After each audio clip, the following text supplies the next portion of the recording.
Hey everyone, welcome back. आज मैं explain करूंगी Thai drama the three gentle bros episode 11। लेकिन उससे पहले मुझे आपसे जानना है कि आप कौन से कंट्री से मेरी वीडियो को देखते हो।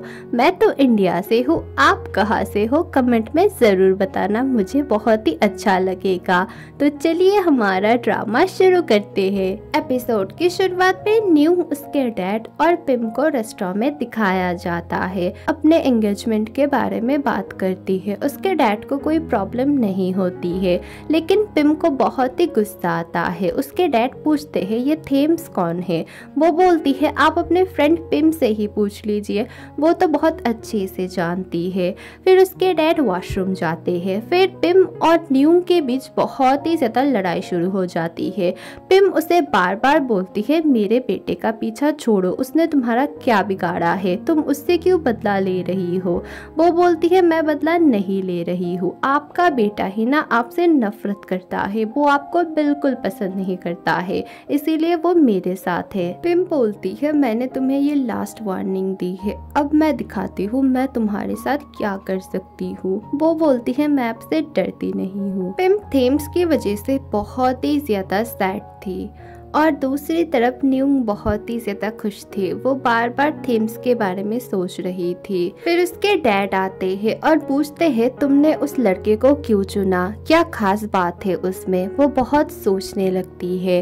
फिर वो बोलती है वो बिल्कुल मेरे मॉम की तरह है, वो हमेशा मेरी केयर करता है, मेरे साइड में रहता है, वो हमेशा मेरे लिए ही सोचता है।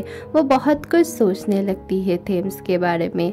उसके डैड बोलते हैं अगर तुमने उसे चुना है तो वो अच्छा ही होगा, मुझे कोई फर्क नहीं पड़ता, बस तुम खुश रहो। फिर वो बोलती है हाँ डैड वो लड़का बहुत अच्छा है, लेकिन शायद हमारी शादी नहीं हो पाएगी, सच कहूँ तो हम लोग शादी ही नहीं करने वाले हैं। थेम्स बहुत ही ज्यादा परेशान था। वो बार बार न्यूंग और अपने बारे में सोच रहा था और अपने मॉम के बारे में भी सोच रहा था। वहाँ से उसकी मॉम जाती है, लेकिन वो थेम्स से बात नहीं करती है। थेम्स को बहुत बुरा लगता है। नेक्स्ट मॉर्निंग दिखाया जाता है पिम, इज, आरती और क्यू को। पिम के बर्थडे पार्टी में फूड का डिपार्टमेंट क्यू का था, इसी बारे में बातचीत चल रही थी। थेम्स आता है और वहाँ से पिम उठ के चली जाती है।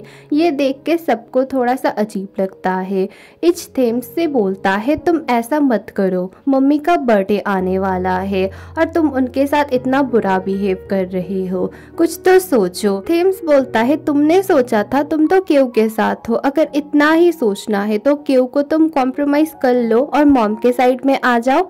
क्यू उसे समझाती है ऐसी बात नहीं है, मॉम को तुमसे और तुम्हारी गर्लफ्रेंड से प्रॉब्लम है, लेकिन तुम लोग तो सॉल्व भी नहीं कर रहे हो, है ना। ऊपर से वो लड़की हमेशा तुम्हारे मॉम के नाक पे दम करती रहती है। हम ये नहीं कह रहे हैं कि तुम्हें अपनी मॉम को या फिर अपने गर्लफ्रेंड को छोड़ना होगा, तुम सब कुछ ठीक कर सकते हो दोनों तरफ से ही, तुम्हें बस थोड़ा सा न्यू से बात करना होगा। कृत न्यू को कॉल करता है और न्यू थोड़ा सा डिसेंट कपड़े में थी और ये देख के कृत के तो होश ही उड़ जाते हैं। वो बोलता है तुम बहुत ही अजीब सी दिख रही हो।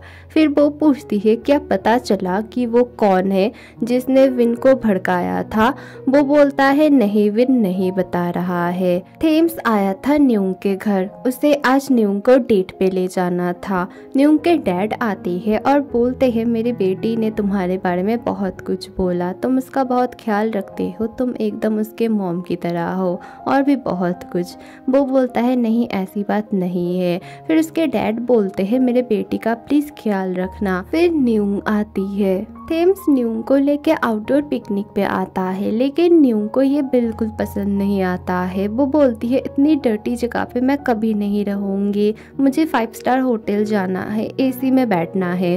थेम्स बोलता है मैं पूरा दिन एसी में बैठ के ही काम करता हूँ, प्लीज यहाँ पे रहो ना, बहुत सुकून मिलेगा। फिर थेम्स उसे फूड ऑफर करता है। वो बोलती है मैं उल्टे सीधे चीजें नहीं खाती हूँ। वो बोलता है कि खा लो, ये मेरे भाई के गर्लफ्रेंड ने बनाया है, बहुत अच्छा खाना बनाती है। फिर वो बहुत कुछ खा लेती है, उसे बहुत पसंद आता है। फिर दोनों साइकिलिंग कर रहे थे, दोनों अपने बहुत सारे पिक्चर्स अपलोड भी कर रहे थे, दोनों बहुत ही ज्यादा मजे कर रहे थे। फिर न्यूंग बोलती है अब मेरी विश तुम्हें मानना होगा, अब पूरा दिन हम वही रहेंगे जहाँ पे मैं बताऊंगी। वो बोलता है ठीक है चलो। न्यूंग उसे लेके एक होटल में आती है और ये सब थेम्स को बिल्कुल भी पसंद नहीं होता। वो बार बार बोलता है तुम यहाँ पे मुझे क्यों लाई हो, मैं ये सब नहीं करने वाला। वो उसे बहुत ही ज्यादा सताने लगती है, बहुत ही ज्यादा टीज करने लगती है, बोलती है मैं जो बोलूँगी तुम्हें वही करना होगा और यहाँ से तुम कहीं भी नहीं जा सकते। वो बार बार मना करता है, बोलता है आजकल की लड़कियों को पता नहीं क्या हो गया है। फिर वो उसे रिक्वेस्ट करती है प्लीज तुम आज रात मेरे साथ रहो ना, मैं तुम्हें कुछ भी नहीं करूंगी। थेम्स उसे बोलता है मुझे पता है तुम जैसी लड़कियां ना ऐसी ही हो, मैं तुम्हारी तरह नहीं हूँ। पता नहीं कितने लोगों को तुमने सेम लाइन बोली थी, मुझे नहीं रहना तुम्हारे साथ, तुम बहुत बुरी हो। फिर थेम्स बोलता है मुझे पता है तुम वैसी लड़की नहीं हो, सब लोगों के सामने बहुत ही ज्यादा टशन दिखाती हो, लेकिन मुझे पता है अंदर से तुम एकदम टूटी हुई हो, अकेली हो, इसीलिए तुम्हें कोई ना कोई चाहिए है कि तुम्हारी केयर करे, लेकिन मैं तुम्हारे साथ नहीं रहने वाला। वो बोलते हैं हाँ हर एक लड़की को कोई ना कोई चाहिए होता है जो उसका केयर करे, यहाँ तक कि तुम्हारे मॉम को भी चाहिए कि उनका कोई केयर करे। और दूसरी तरफ पिम बार बार घड़ी को देख रही थी और उसे टेंशन हो रही थी कि थेम्स अभी तक घर क्यों नहीं लौटा है। बार बार न्यूंग थेम्स को बोलती है प्लीज तुम मेरी बात मान जाओ ना। फिर वो बोलती है मुझे तुमसे कोई बात करनी है। वो बोलता है हाँ बोलो। न्यूंग बोलती है मुझे बहुत बुरा लग रहा है, मुझे पता है मॉम होना कितनी बड़ी बात है और उनका केयर हमें करना चाहिए, मैं तुम्हारे मॉम के साथ बहुत ही ज़्यादा बुरा कर रही हूँ, मुझे बहुत बुरा लग रहा है, तुम प्लीज़ अपने मॉम के साथ अच्छी से बिहेव करना और मैं तो बहुत जल्द चली जाऊंगी ना तुम्हारे लाइफ से, फिर तुम्हारे मॉम को कोई भी प्रॉब्लम नहीं होगी। फिर वो बहुत ही ज़्यादा रोने लगती है और थेम्स को हक करती है, थेम्स भी उसे हक कर लेता है। फिर थेम्स जाने लगता है लेकिन न्यूंग उसे रोक लेती है और बहुत ही ज़्यादा रोने धोने लगती है कि प्लीज़ मेरे साथ रह लो, मतलब उसे बहुत ही ज़्यादा ब्लैकमेल करने लगती है, बोलती है मैं तुम्हें कुछ भी नहीं करूँगी, बस मुझे तुम्हारे साथ सोना है, तुम्हें पकड़ के सोना है लाइक मेरे मॉम की तरह। वो बोलता है मैं तुम्हारी मॉम नहीं हूँ। थेम्स बेचारा घबरा के बहुत ही ज़्यादा ड्रिंक कर लेता है। फिर पूरी रात न्यूंग तो आराम से सो रही थी और थेम्स के साथ बहुत ही ज्यादा चिपक रही थी। थेम्स बेचारा तो एकदम स्ट्रेट होके सोया हुआ था, उसे नींद भी नहीं आ रही थी और वो बहुत ही ज्यादा डरा हुआ था। वो बार बार अपने आप को बोलता है मुझे कंट्रोल करना होगा, आज रात की ही बात है। इच देखता है उसकी मॉम आज सोई ही नहीं, वो बाहर थेम्स का वेट कर रही है। वो बोलती है पता नहीं थेम्स घर क्यों नहीं आया, मुझे बहुत ही ज़्यादा टेंशन हो रही है, उसको कुछ हो तो नहीं गया ना, तुम प्लीज़ उसे कॉल करो। वो अपने मॉम को समझाता है कि आप जाके सो जाइए, थेम्स को मैं बहुत जल्द घर वापस लेके आऊँगा और उसे कुछ भी नहीं हुआ है। थेम्स, कृत और न्यूंग बातें कर रहे थे। फिर इच थेम्स को मैसेज करता है कि जल्दी से घर आ जाओ, बहुत अर्जेंट है। वो कृत को बोलता है प्लीज़ तुम न्यूंग का ख्याल रखना, उसे घर तक छोड़ देना, उसे अकेला मत छोड़ना। वो बोलता है ठीक है। थेम्स भागते हुए घर जाता है और इससे पूछता है क्या हुआ। वो बोलता है मॉम की तबीयत खराब है, वो बाहर ही थी पूरा रात, तुम कहाँ थे। वो बोलता है मैं कोई बच्चा नहीं हूँ, मैं बस अपने हिसाब से जीना चाहता हूँ। फिर वहाँ पे क्यू आके बोलती है प्लीज तुम लोग लड़ाई मत करो, मैंने मॉम के लिए खाना बनाया है, थेम्स तुम उनके पास वो ले जाओ। थेम्स पिम के पास जाता है। पिम उसे डांटने लगती है, बोलती है मैंने तुम्हें कितनी बार बोला कि उस लड़की से तुम दूर रहना, और तुमने अपनी एंगेजमेंट भी कर ली और मुझे बताए तक नहीं। वो बोलता है मैं बड़ा हो चुका हूँ, आप प्लीज समझिए। फिर वो बोलती है वो लड़की बिल्कुल भी ठीक नहीं है, वो बस तुम्हें यूज कर रही है। थेम्स बोलता है ऐसी कोई भी बात नहीं है।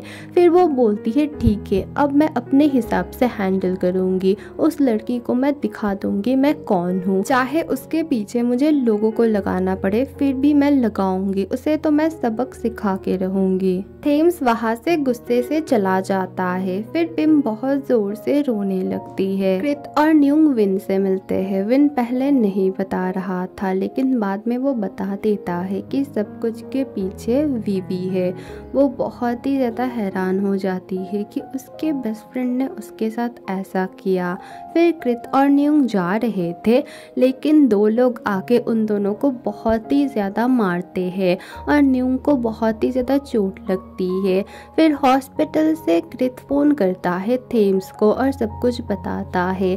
थेम्स भागते हुए आता है। थेम्स को कृत सब कुछ बताता है कि जो लोग थे उन्होंने बोला है कि थेम्स से दूर रहना, और फिर वो न्यूंग को मारने लगे। थेम्स उसे घर भेज देता है। थेम्स सोचने लगता है कि शायद उसके मॉम ने ही ये सब किया है, क्योंकि उन्होंने बोला था कि कुछ लोग लगा देंगे न्यूंग के पीछे। थेम्स न्यूंग की वजह से रोने लगता है, बोलता है सब कुछ मेरी वजह से हुआ है, मुझे माफ कर दो। न्यूंग को होश आता है। वो बोलती है अरे मैं ठीक हूँ, मैं देखो अभी भी ब्यूटीफुल ही हूँ, मेरे फेस पे कुछ नहीं हुआ है, इसीलिए मैं खुश हूँ, तुम रोना बंद करो। फिर दोनों सो जाते हैं और रात को न्यूंग को अपने मम्मी की बहुत सारी ड्रीम्स आती है और वो बहुत ही ज़्यादा मॉम मॉम बोल के चिल्ला रही थी। थेम्स उठता है और उसे संभालता है। फिर वहाँ पे कृत आता है। वो कृत को बोलता है प्लीज़ तुम न्यूंग का ख्याल रखना, मुझे काम है, मुझे कहीं जाना है। थेम्स भागते हुए अपने घर जाता है और अपने मॉम को ढूंढने लगता है। फिर वो अपने मॉम के पास जाता है और बोलता है आपकी हिम्मत कैसे हुई, आप इतनी बुरी क्यों हो, आपने उसके साथ ये किया। एपिसोड 11 यहीं पे खत्म होती है। अगली वीडियो बहुत जल्द आएगी, थोड़ा सा वेट करना। Thank you for watching, bye.